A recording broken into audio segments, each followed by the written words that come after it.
I don't know if you heard that. That was my stomach. I haven't eaten yet today.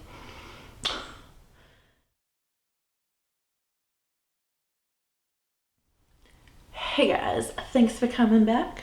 Yes, we always have to do something ridiculous like that. Anyway, it was thoughtfully suggested by Cecilia, I hope I'm saying that right, on one of my videos to do the Project Panner tag created by Sarah Rose. So that's what I was going to do today. I watched Sarah's video and I just loved her answers and the questions. Like, first of all, the questions that she came up with are really good questions relating to project panning, but then her answers were just like so thoughtful about them. I really enjoyed it. I think you should go check it out. I know she has a playlist of like other people that have done her tag, so you could just binge the whole playlist. I have a few of y'all's videos saved to my watch later, so but yeah, let's just get into it. So thank you, Cecilia, for the idea. Thank you for the suggestion, and here we go. So I do have the questions like on my phone, so if I'm like looking down, then that is why. But question number 1, how long have you been project panning? I have been project panning right at the year mark. I started April 1st, 2019, and it is April 9th, 2020. So, and the only reason I know that is because project panning is the whole reason I started my YouTube channel. What made you, question number 2, what made you decide to start panning? What did you hope to get out of it? Oh, it's a 2-parter question, so I'll probably forget to answer the second part. So what made me decide to start project panning was, this is gonna sound ridiculous, I had a Becca bronzer and it was a limited edition one, and they obviously, it got discontinued. Like, it's limited edition. We knew that was gonna happen. But I love that bronzer so much, and I was like, I don't want to use this up. Like, then I don't have it anymore, like, once it's gone. And then I just had this realization that, like, well, that's stupid. Like, so if you don't use it up, like, it's just gonna go bad eventually. Like, yeah, it's a powder product and it could last years, but it is eventually going to go bad. So then it's just money wasted. Like, it was that aha moment where I was just like, I should start like trying to actually use up things rather than just like continuously purchasing. I feel like that's how a lot of people like get into this. Like, all the big people on like YouTube that are like beauty makeup kind of content related, they have those enormous collections, you know, they get PR and things like that. I get it. And I'm not like downing anyone if you have a huge collection. Like, huge is a very like subjective word. All I'm saying is I think that most of us see, you know, these other people with all these collections, and we have that feeling of like, oh, that's what I need to have, you know. And so you have like that aha moment of like, no, I don't. Like, it's gonna go bad. It's just gonna sit in my drawers. Like, I should start using this stuff up and like actually enjoying it. And I think too, like, another thing that helped me, I know this is like a big tangent, but watching the Beauty News weekly like makeup releases that they do, that really, once I started watching that, it showed me just how similar things are that are being released. Like, it's a new release, but it's really not that new. Like, there's not a whole lot of like innovative products that are still coming out. So I might be really enamored with like this new blush that, you know, whoever is launching. But if I would just look in my collection, like, I would have that shade time and time again, probably. So hopefully that answers that question. I talk so much, y'all, and there's so much going on up in here that I just tune myself out sometimes, but this motor mouth just keeps going. Part 2 to that question, though, what did you hope to get out of it? Oh, so I honestly didn't know like what to expect. Like, it kind of, like, you hear it like project panning, like I'm gonna pan a product or use it up or hit that goal, like whatever that goal is. And I was like sitting here and I'm like, that'll be easy. It's really a lot harder than you think to like consistently use a product enough to, you know, use it up. So I didn't really have, I guess the only expectation that I had out of starting project panning was just to use up things and complete things. And that's what I thought. I thought like, okay, in a month, I'll really focus hardcore on like this blush and then have it gone. And that's so not the case. Like, certain products take a lot longer, certain products go by really fast, but ultimately the thing that I just wanted to get out of this was actually already enjoying what I have and using stuff up before it goes bad. Okay, question number 3. how do you like to structure your project pans? Short seasonal projects, year-long rolling projects, or something else?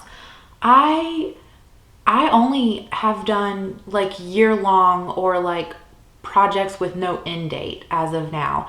I haven't done like any seasonal project pans, and that's not to say that I wouldn't ever do one. I just, for like the first year of doing this, like the time frame, like the time commitment really kind of scared me because I was like, I don't want to be rushed essentially. Like I want to have the year or the whatever to like really work on it and not have to constantly feel pressured. But yeah, I think now that like the first year has passed, like we're here now, like I would be really open to doing like a short-term seasonal project, especially since I've taken like essentially a year to only do like year-long projects. I know better how I use makeup and actually like how I apply it and how like different things finish up, rather than like this time last year when I had no idea. Question number 4. What are your favorite ways to track your progress? My favorite way to track progress is just like visually. I'm such like a visual person. So that's why like a lot of times with like Pan That Palette and things like that, like I'll just show the clip of last month. I really like that, and I like it to, that's really the only time that I do like the clip, like the video. But I like it because you can really see like somebody manipulating the product, so you can like see like the dips and things like that. But then like my second favorite way to like track progress would be through pictures. Again, it's just a visual thing. I know a lot of people do like the weights and things like that, and I have a scale somewhere around here, but it's almost like an extra step to me, and I don't know, I'm more of a visual person. So like that's how I like to track it. That's how I like to personally like see other people track it. But then too, I will do like hashtag like line marks. So like this is from my Partners in Cream project pan, but like you can see like the highlighter, the cream highlighter that I'm working on, like I roll it up before each update and then like do like a little line as to where it's at. So like again, that's still like a visual way to track it. So visual is how I like to track my products. Oops, I clicked off the picture. Okay, question number 5. What products have been the easiest for you to pan? I'm gonna say face powders I think are really easy. Not loose ones, but again, I only use loose powders like under my eyes and like around my nose. So those take a lot longer because I'm applying it to a smaller portion.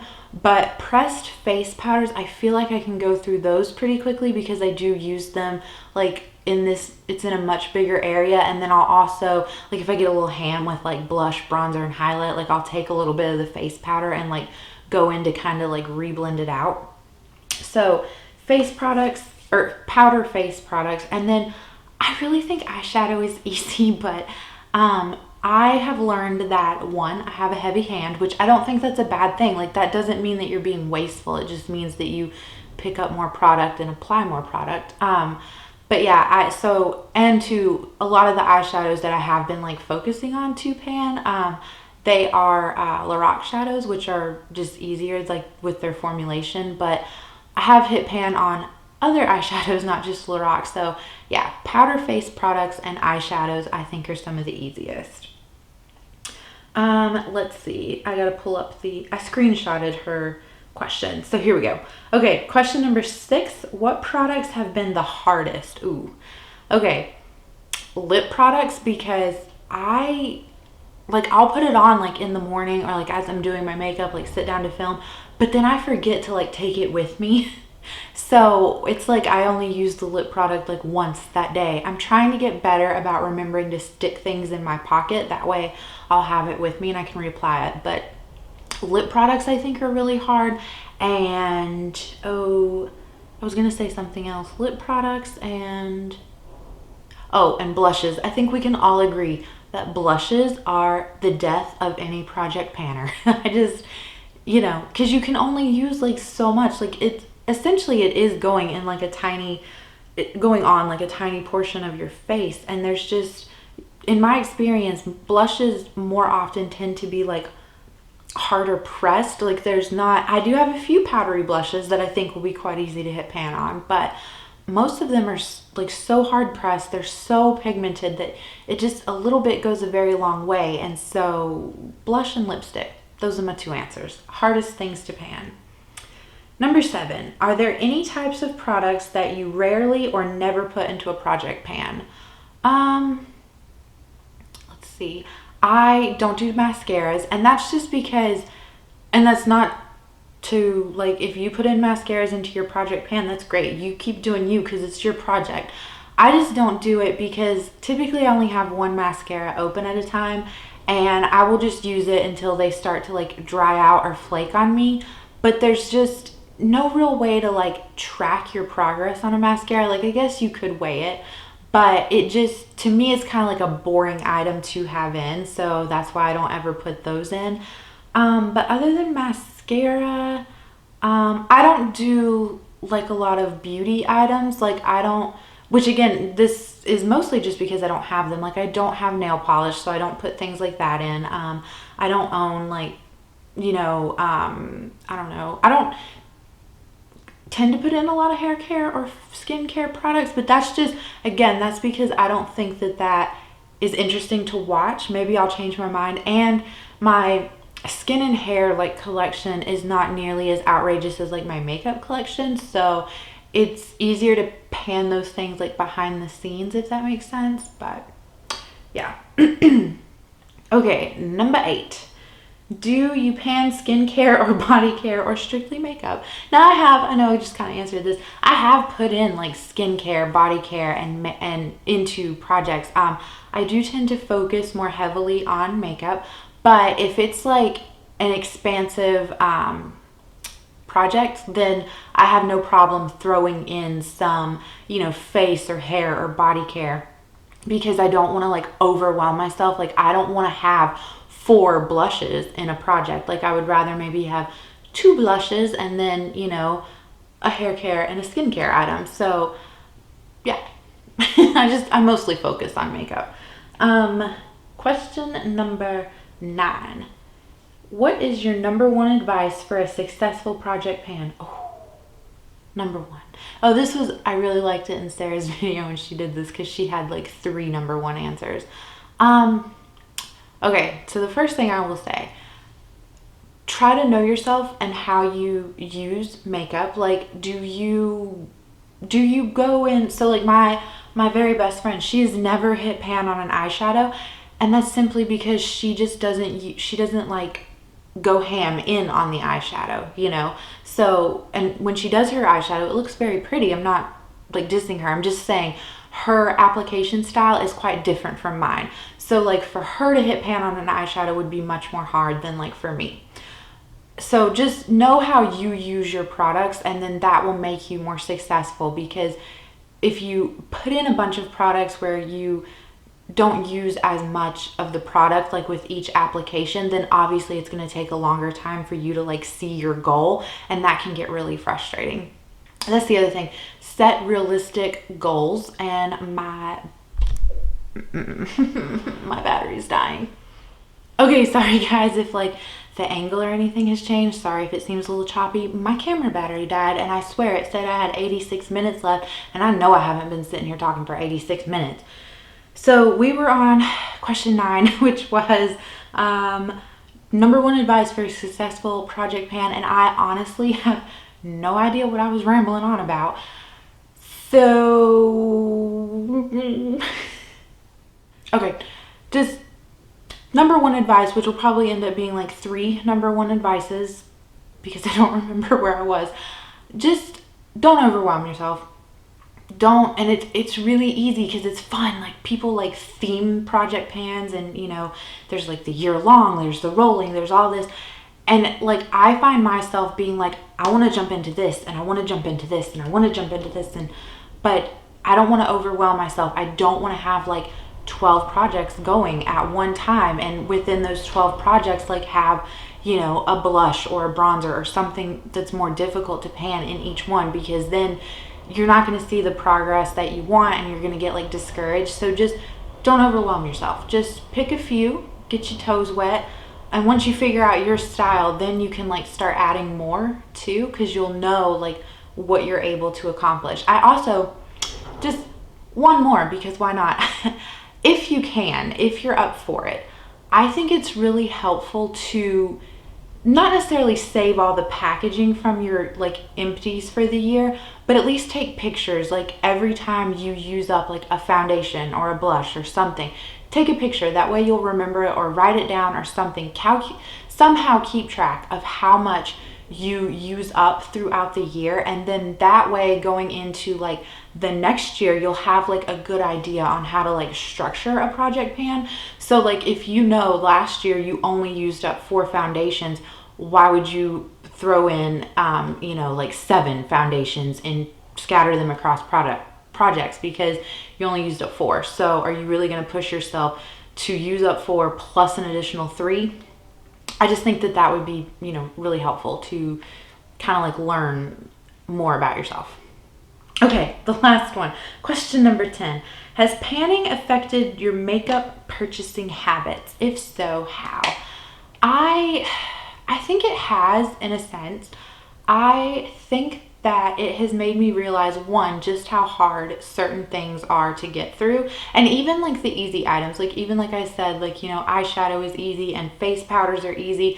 While I think they're easy, like it still takes a while to get through them. It still takes much longer than I thought to use up every scrap of product than, you know, what I had thought like going into all this.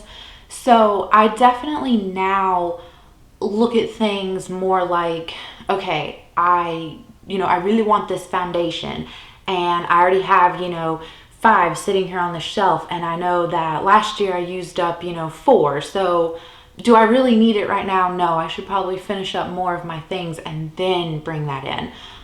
It's also like through project panning, I've just seen how much like stuff is just the same. Like felt like at the time when I was buying them that all of my blushes were such different shades. Like everyone was just so unique and so different. And it's really not. Like I think that once you start trying to pan an item so you're using it consistently, you start to see just how like similar things are, and that you don't like need to run out and buy every new release thing. And then another thing it's taught me, I have had a few products where they haven't been like terrible, but they haven't been like ones that I love or that I would repurchase. So actually having to use up a product that you're not like thrilled with or happy about, it really shows me that, okay, when something is new, I'm not just gonna like go out and run and buy it and be like the guinea pig essentially. Like I'm gonna take a step back and let other people test it out and then read the reviews and then make a decision. Yeah, that's it. 10 questions. I really enjoyed this. Thank you again, Cecilia, for suggesting this. I'm going to leave Sarah listed down below. I'm going to link her playlist down below. If you have done this video, let me know. I'm going to leave a clean copy of the questions in the description box, and if you just want to answer them in like the comment section, that would be great. I would love to like read them and just, you know, talk to you guys about your own personal project panning styles. But that's it, and oh, if you want to do this video, then I tag you. I don't have any specific people, and I don't know why I'm doing this. That looks really, I just looked at that in the viewfinder. I'm going to end it here because it just needs to be ended, okay? I need to go eat and take a nap. I'm out there. I hope you guys are enjoying yourselves and your day, and I will catch you in the next one, okay? Bye.